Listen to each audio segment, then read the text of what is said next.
welcome to Leisure Travelers. We're going to take a trip. Let's get ready, and I'm just going to go through the steps here, kind of go through the process that we go through in preparing for the trip. Nothing complicated. I'm going to try to follow the manual as close as possible, just to make sure that we're not missing any steps.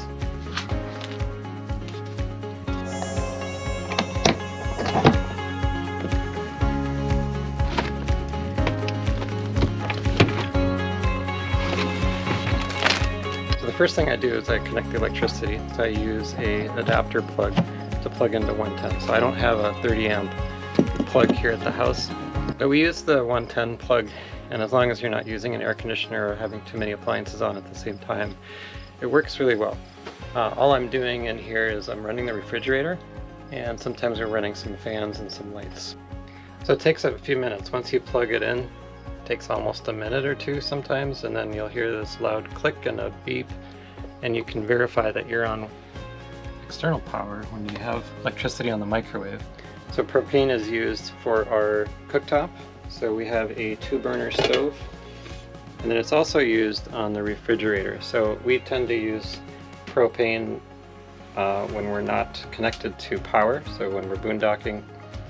So one of the things I like to do to get the whole propane process started after we have been having it sit in storage for a while, first step is to turn on the propane switch. There's a switch out back that you can flip the switch, turns it on, and then we'll come back in here and we'll get the propane running through the system. So when the propane's been off for a while, the lines are not flowing with propane, and so what I usually try to do to get the whole process started is to start with the burners. That's the easiest way to kind of get things flowing.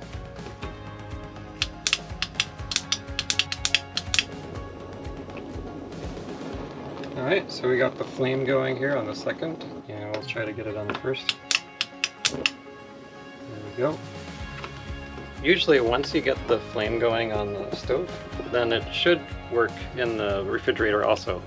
It usually takes a few tries though. Unplugging, and we'll be letting the refrigerator kick in on propane.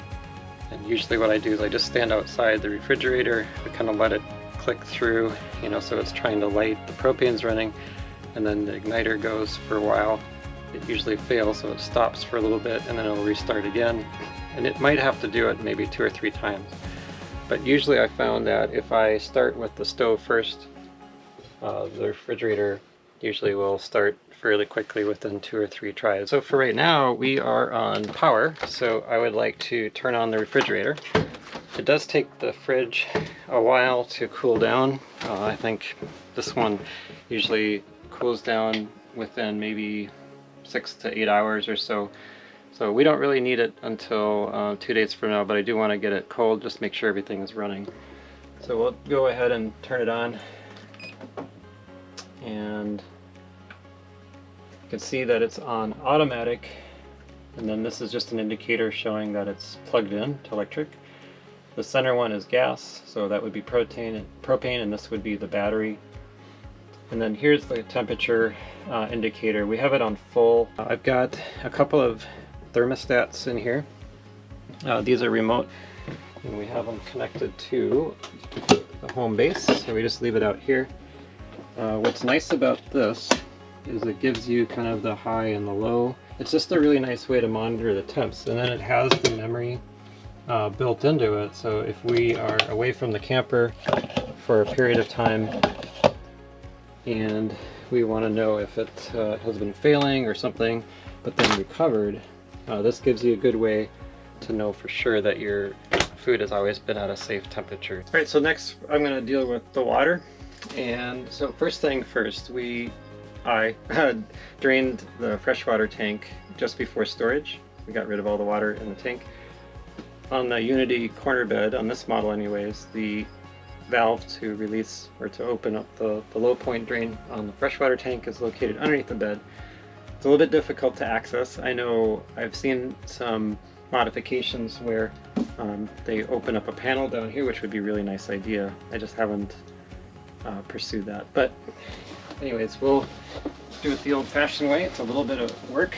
I have to lift up the bed, and then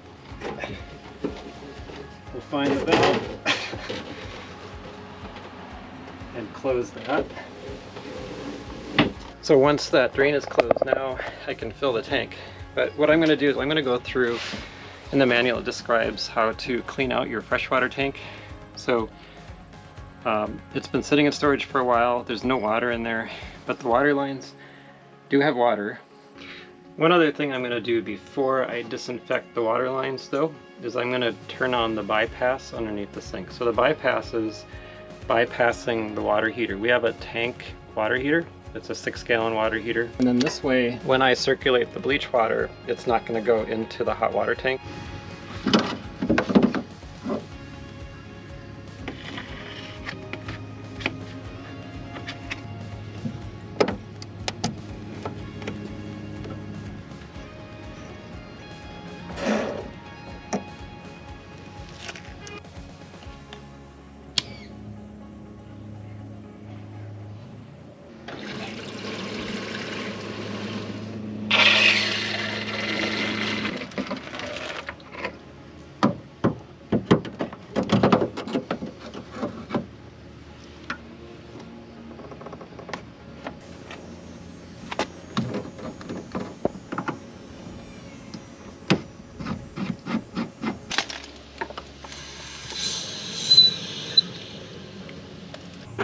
So now I'm just going to keep running the water through, and I kind of run it until I smell some bleach. Actually, that's kind of my test. And then once you've run the cold water, then I'll switch it over to the hot water faucet and do the same thing, run it through. So we have different plumbing for hot and cold.